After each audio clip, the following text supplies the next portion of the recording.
Iran ও ইসরায়েলের চলমান উত্তেজনা যখন চরমে, ঠিক সেই মুহূর্তে আন্তর্জাতিক অঙ্গনে নতুন এক আলোড়ন সৃষ্টি হয়েছে। সামাজিক যোগাযোগ মাধ্যমে ভাইরাল হওয়া এক দাবিতে বলা হচ্ছে, উত্তর কোরিয়া ইরানের পাশে থাকার ঘোষণা দিয়ে ইসরায়েল রাষ্ট্রকে ধ্বংসের হুঁশিয়ারি দিয়েছে। পিয়ংইয়ংয়ের বক্তব্য, ইরান অনুরোধ করলে তারা ইসরায়েলের বিরুদ্ধে ক্ষেপণাস্ত্র সরবরাহ করবে এবং দেশটিকে ধ্বংস করার জন্য একটিমাত্র ক্ষেপণাস্ত্রই যথেষ্ট হবে। তবে এই চাঞ্চল্যকর দাবির সত্যতা এখনও নিশ্চিত করা যায়নি এবং উত্তর কোরিয়ার তরফ থেকে কোনো আনুষ্ঠানিক বিবৃতি এখনও পাওয়া যায়নি। কিন্তু ভূরাজনৈতিক বিশ্লেষকরা বলছেন, মধ্যপ্রাচ্যের এই ক্রান্তিকালে নীরবে হলেও নতুন এক খেলোয়াড়ের আবির্ভাব হতে যাচ্ছে, কিম জং উন। পারস্য উপসাগর থেকে কোরীয় উপদ্বীপের দূরত্ব হাজার হাজার মাইল হলেও যুদ্ধের সেই আগুনের তাপ এখন পিয়ংইয়ংয়েও অনুভূত হচ্ছে।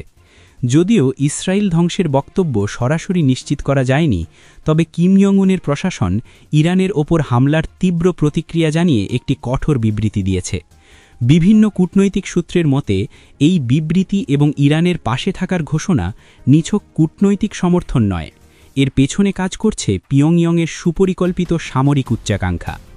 উত্তর কোরিয়ার আধুনিক ক্ষেপণাস্ত্র প্রযুক্তির বিশাল ভাণ্ডার এখন মধ্যপ্রাচ্যের যুদ্ধের গতি প্রকৃতি বদলে দেওয়ার মতো সক্ষমতা রাখে, যা আন্তর্জাতিক মহলে উদ্বেগ বাড়িয়ে দিয়েছে। ইরানের বিপ্লবী গার্ড কর্পস সম্প্রতি দাবি করেছে তারা দুবাইয়ে মার্কিন সামরিক ঘাঁটিতে হামলা চালিয়েছে। অন্যদিকে সৌদি আরবের রাজধানী রিয়াদে অবস্থিত মার্কিন দূতাবাস লক্ষ্য করে ড্রোন হামলার খবরও এসেছে।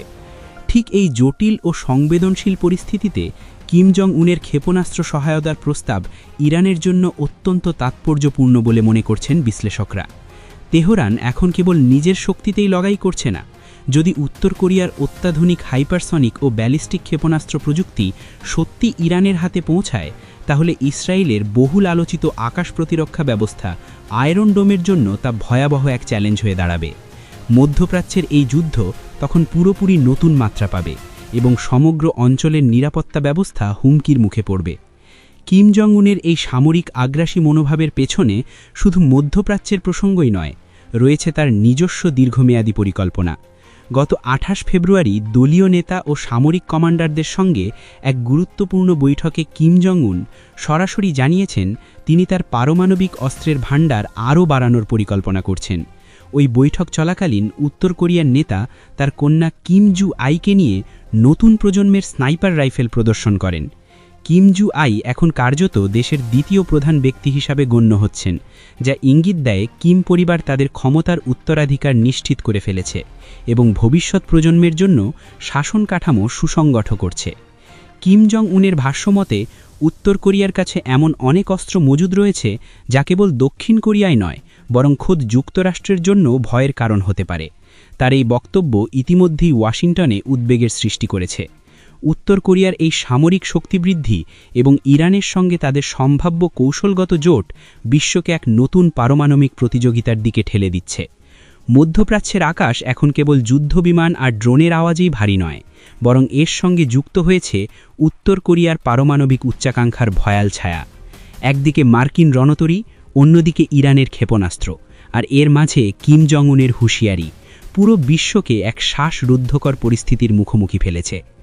বিশেষজ্ঞরা বলছেন, ইরান ও উত্তর কোরিয়ার এই নীরব সমর্থন ও সম্ভাব্য সামরিক বন্ধন যদি বাস্তবে রূপ নেয়, তাহলে তা শুধু মধ্যপ্রাচ্যের মানচিত্রই পুনর্নির্মাণ করবে না, বরং গত কয়েক দশকের বৈশ্বিক নিরাপত্তা কাঠামোকেও ভেঙে ফেলতে পারে। আন্তর্জাতিক অঙ্গনে এখন সবচেয়ে বড় প্রশ্ন, এই অগ্নিগর্ভ পরিস্থিতিতে কিম জং উন সত্যি ইরানের পাশে দাঁড়াবেন কিনা।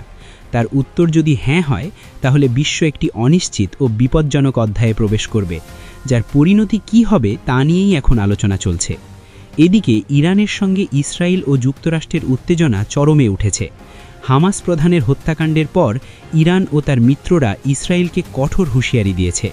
এই পরিস্থিতিতে ইরানের কাছে যদি উত্তর কোরিয়ার উন্নত ক্ষেপণাস্ত্র প্রযুক্তি পৌঁছায়, তাহলে সমগ্র অঞ্চলের নিরাপত্তা ব্যবস্থা নতুন করে সাজাতে হবে। আন্তর্জাতিক মহল এই পরিস্থিতি উদ্বেগের সঙ্গে পর্যবেক্ষণ করছে এবং কূটনৈতিক মহলে তৎপরতা বাড়ছে। সবাই এখন চোখ রাখছে পিয়ংইয়ং ও তেহরানের দিকে। এই দুই রাজধানী থেকেই হয়তো আসতে পারে বিশ্ব রাজনীতির পরবর্তী বড় সংবাদ।